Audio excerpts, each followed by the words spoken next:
Donc on sait gérer les pénuries. Ce qui est dangereux pour l'être humain, c'est pas d'arriver dans les pénuries, parce que ça on sait faire depuis des centaines de milliers d'années, c'est d'arriver dans les pénuries avec cette culture de l'égoïsme. Un autre déclic, c'est la vision qu'on a du vivant. Alors vous avez sûrement vu les livres sur la forêt. En ce moment, il y en a beaucoup. La vie secrète des arbres, sur les végétaux, sur l'intelligence des plantes, tout c'est passionnant. Il y a des découvertes scientifiques majeures en ce moment qui sont faites. Par exemple, que tous les arbres s'entraident par les mycorhizes, se passent des nutriments des plus forts aux plus faibles, des adultes aux petits jeunes qui émergent, et ça éclate complètement cette vision qu'on avait d'une forêt où tous les arbres jouent des coudes pour l'accès à la lumière et sont tous en compétition. Il y a de la compétition, certes, il y a beaucoup d'entraide, entre espèces même. Il se passe des minéraux entre espèces différentes. C'est intra- et interspécifique. Et en fait, la forêt, la nature en général, les écosystèmes ont beaucoup d'expérience en résilience.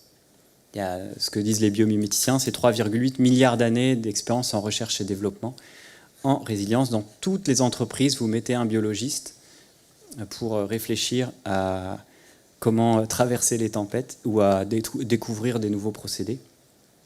C'est ce que résume bien Gauthier Chapelle, avec qui j'écris l'entraide, dans son livre « Le vivant comme modèle ». Je pense que c'est une bonne base pour l'Anthropocène et pour décrire les principes du vivant, surtout pour des étudiants. Et donc s'inspirer du vivant, c'est exactement ce que fait la permaculture. La permaculture, c'est 12 principes. Il y a 3 principes éthiques et 12 principes de design. Et les principes de design, quand vous réfléchissez, c'est exactement les principes du vivant. Et vous les appliquez à tout, à l'agriculture, à la maison, à l'énergie, au groupe humain, et ça fonctionne super bien. Voilà, la permaculture, c'est une méthode de conception de système humain soutenable, empruntant les motifs de la nature. Ce qu'on fait, alors toujours dans le film Demain, ils sont interviewés, mais c'est des amis, en fait, on est assez proche de Charles et Perrine, avec Gauthier surtout. Et eux, ils ont fait en Normandie, alors c'est un exemple très médiatisé, dont on discute souvent, enfin qu'on discute souvent. Mais ce qui est formidable, c'est qu'ils sont installés très naïvement sur des terres très peu fertiles en Normandie, et ils ont foiré en fait leur installation. Ils sont installés en bio. Ils ont fait une formation maraîcher bio et ça marche pas. Et ils perdaient de l'argent, etc. Et du coup, je vous conseille leur livre est vraiment excellent. Et après, ils ont fait un pas de côté. Ils ont appliqué les principes de permaculture et les principes de micro-agriculture intensive qui venaient des maraîchers parisiens du 19e, je vais y revenir juste après. Et ils ont réussi à produire de l'abondance. Non seulement ils produisent beaucoup en intensif, sans produits chimiques, sans mécanisation ou quasi, en stockant du carbone, en augmentant la biodiversité de manière incroyable, les oiseaux reviennent, enfin c'est fou, et en générant de l'emploi, enfin je veux dire beaucoup d'argent, de manière à ce que ça soit viable quoi, économiquement. Donc quand on va dans le sens du vivant, et c'est ça un grand déclic qu'on doit avoir, surtout en agro, que moi j'ai pas eu à l'époque, que j'ai découvert par la suite, quand on va dans le sens des principes du vivant, ça crée de l'abondance. Et quand on va à l'encontre des principes du vivant, on doit dépenser de l'énergie et du travail, pétrole, pour aller à l'encontre et pour produire finalement moins. Et c'est ça l'aberration. Donc c'est une invitation à aller plonger dans les principes du vivant. Alors dans ces fermes post-industrielles qui seront évidemment verticales, avec Gauthier on voulait, verticales dans le sens avec plusieurs étages végétaux, on voulait mettre en évidence qu'il y aura 3 piliers. Le premier, c'est la tête. L'agriculture du futur, 3 piliers. 1, la tête, c'est-à-dire une agriculture intensive en connaissances. Et ça, c'est la permaculture. Ça, c'est les 2 fondateurs de la permaculture. C'est très complexe. Compliqué, non ? Complexe. On est dans ce qu'on disait au début, les sciences de la complexité. Ici, vous avez une manière de fabriquer un œuf industriel. Voilà, il faut tout ça. Des minerais, des bateaux, des machins, des tracteurs. Tout. Ici, vous avez une manière de fabriquer un œuf permaculturel. C'est hyper complexe. Bon, il y a un petit peu de zinc là pour les gouttières, mais il faut connaître, c'est une invitation à connaître toutes les interactions entre les êtres vivants, ou un maximum, et de déployer, de nourrir, de développer les interactions mutuellement bénéfiques. pour que le système tourne tout seul un maximum et crée l'abondance. C'est juste ça, l'art de la permaculture, et c'est un travail au début très intense et très, intensif en connaissances. C'est le chef d'orchestre, c'est d'arriver à connaître tout et à maximiser, enfin à stimuler ce qui crée de l'abondance dans la nature. Au Bec et Loing, ils font des buttes de 85 cm avec un semoir Coleman. Elliot Coleman, c'est un des meilleurs maraîchers du monde, là aux États-Unis, dans le Maine, la côte Est. Il a inventé ça, 6 rangs. Il repasse ici, il y a 6 rangs. Il plante entre les rangs et au milieu, il y a des choux. Il y a 25 rangs sur 85 cm. Pour ceux qui ont fait un peu de maraîchage, c'est fou. Et ils ont plusieurs récoltes par an. Et cette hyper-intensification, ça fait quoi? Ça fait que les machines ne sont plus les bienvenues, parce que les machines, elles piétinent tout, elles sont maladroites. Donc c'est intensif en main-d'œuvre, c'est du détail, c'est vraiment de l'orfèvrerie. Et le principe de base de la micro-agriculture hyper-intensive, donc sans produits chimiques, je rappelle, c'est si vous voulez produire plus, choisissez une plus petite surface. Ça va à l'encontre de ce qu'on apprend en agro. Si vous voulez produire plus, vous diminuez la taille de votre champ. Et vous le cultivez bien, au maximum. Elliot Coleman, ça c'est un bouquin qui a été traduit, qui est passionnant, traduit en français, il y en a d'autres. Le jardinier maraîcher, Jean-Martin Fortier, c'est un Québécois qui a eu pas mal de succès aussi. Et en fait, ça vient, Elliot Coleman, c'est un Américain, avec John Jevons, un aussi des meilleurs maraîchers, qui ont retrouvé des archives des maraîchers parisiens du 19e, qui, dans la ceinture verte de Paris, avaient un grave problème. Paris était noyé sous le crottin. Ils ne savaient pas quoi faire. C'était le problème numéro 1 du préfet de police à Paris. Et en fait, ils envoyaient ça aux maraîchers qui les portaient là sur des... Enfin, c'était dur physiquement, mais ça nourrissait un système agricole ultra intensif, parmi les plus intensifs de l'histoire de l'agriculture.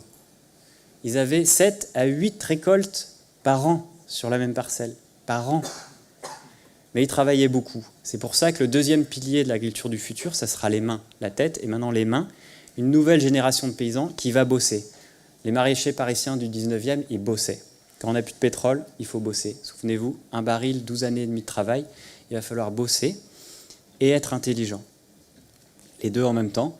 Là, c'est, vous voyez, c'était du travail jusqu'à tard le soir, jusqu'à minuit, 1h du matin, couvrir tout, éviter les gelées, etc. C'est beaucoup, beaucoup de travail. Alors maintenant, on a d'autres techniques. On peut utiliser ce que la science a découvert depuis un siècle. On peut améliorer ces techniques. Et donc, l'INRA avait mesuré au Bec et Loing qu'on pouvait faire un équivalent temps plein sur 1000 mètres carrés seulement. Donc, 10 équivalents temps plein par hectare. C'est de l'agriculture intensive en main-d'œuvre et en connaissances. Mais c'est toujours intensif. Et donc, j'avais calculé, par rapport à Cuba en extrapolant, qu'il faudrait, d'ici 10 à 15 ans, 120 millions de nimaculteurs. Alors, nimaculteurs, c'est non issus du monde agricole. C'est les formulaires qu'on coche quand on s'installe en agriculture, NIMA. Donc, de néo-ruraux. 120 millions en Europe. En Europe, 500 millions d'habitants. Donc, 2 fois la France. Ça veut dire que les néo-ruraux, les futurs agriculteurs, sont déjà nés, mais ils ne savent pas qu'ils le seront. En gros, c'est ça. Et le troisième pilier, c'est l'arbre. L'arbre, sera le pilier de l'agriculture du futur. On sort d'une agriculture de steppe, qui a été importée du croissant fertile, où l'arbre est vu comme un obstacle. On passe de l'énergie à abattre les forêts, et après on met des pauvres céréales. Une agriculture de steppe, c'est ridicule les céréales. Ça produit même pas toute l'année, et puis ça produit que sur une fine strate de végétation. Pour la captation de photosynthèse d'énergie solaire, c'est ridicule. La forêt, elle capte sur toutes les strates, et tout le temps. Enfin, en tout cas, quand il y a des feuilles vertes. En milieu tropical, c'est toute l'année. Ici, c'est tout le temps, sauf l'hiver. Donc, on a une agriculture beaucoup plus performante, en plus, qui est au niveau climatique, qui est top. Au niveau du sol, c'est top. Enfin, je veux dire, l'arbre a que des avantages. Les débuts, les travaux de recherche sur l'agroforesterie montrent déjà que c'est pas mal. Alors là, on est encore en semi-industriel, voilà, c'est des essais en champ, mais il y a beaucoup, beaucoup d'avantages à l'agroforesterie. Et si on pousse plus loin le curseur, on va vers ce que les permaculteurs appellent des forêts jardinées, forest gardens, où voilà le champ de l'agriculture du futur. Donc on cultive des espèces, on imite l'écosystème forestier, Souvenez-vous, je vous ai dit, quand on va dans le sens de la nature, ça crée de l'abondance. Dans les steppes, en Iran, en Irak, quand vous laissez un champ libre, ça fait des steppes. Ici, en Europe, vous laissez une friche, au bout de quelques années, vous avez une forêt. La nature, elle va naturellement vers la forêt. Donc allons vers la forêt, naturellement, sans dépenser d'énergie. Et on met les espèces qui nous arrangent le mieux. Alors peut-être qu'il y aura un peu de céréales à droite à gauche, on verra. C'est à nous de créer ça. En tout cas, c'est une des propositions. Donc, 4e marge de manœuvre, agriculture post-pétrole, 3 piliers. Conclusion, il va falloir survivre. Ça, je pense que c'est assez clair. À Cuba, ils ont eu faim. Ils se sont débrouillés, ils se sont organisés. C'était difficile. Ils sont passés sous le niveau calorique là, de recommandation de l'OMS. Voilà. Il y en a qui se sont effondrés. Corée du Nord, alliés soviétiques, effondrement. Il y a eu 2 millions de morts de famine. Ça peut foirer, mais on peut arriver à faire quelque chose. Ça, c'était à Cuba. Je me souviens des témoignages où ils mangeaient des rats, et les familles d'accueil là, qui me racontaient. Ils mangeaient des sandwichs de peau de banane. Enfin, c'était fou, quoi. Et ils nettoyaient les friches pour faire de l'agriculture urbaine. C'était difficile. Et dans les campagnes, les agronomes, les paysans, les agriculteurs, imaginez un peu. Ils devront produire de la nourriture pour tout le monde. C'est pas facile. Réparer, régénérer les écosystèmes, encore moins facile. Si on se contente juste de sauvegarder ce qu'on a, c'est foutu. Il faut régénérer. On a trop détruit. Il faut en plus produire de l'énergie. Si on n'a pas le gaz naturel de Norvège, de Russie, etc., il faudra produire de l'énergie. Et faire tout ça sans pétrole et avec un climat instable, imprévisible. Et des événements violents. Et l'agriculture est basée sur la prévisibilité, justement. Donc ça va être coton, ça va être difficile. Et la transition, ce que j'ai appris à Cuba, en tout cas, mon déclic, c'était que là-bas, ils ont eu faim, donc ils se sont bougés. Et il y a une puissance qui est venue du peuple, par le bas, puissance de la nécessité, qu'on n'a pas ici encore. Mais ça a rencontré aussi une puissance du haut d'organisation. Alors là, c'était un État autoritaire. Et encore, je ne fais pas un plaidoyer ni pour la guerre, ni pour les régimes autoritaires. Je constate seulement qu'à un moment, il y a eu certaines personnes assez intelligentes qui ont poussé dans ce sens. Et quand il y a les deux qui se rencontrent, ça va très vite. En 4, 5, 6 ans, à Cuba, il y a eu une transition majeure, qui sont des cas d'études maintenant en verrouillage socio-technique, parce qu'ils ont su déverrouiller des choses. Là, en Europe, on n'a ni l'un ni l'autre, ici. On n'a pas faim, et on a des verrous incroyablement puissants au niveau... et ce n'est pas Nicolas Hulot qui contredira, au niveau national, au niveau européen, à tous les niveaux.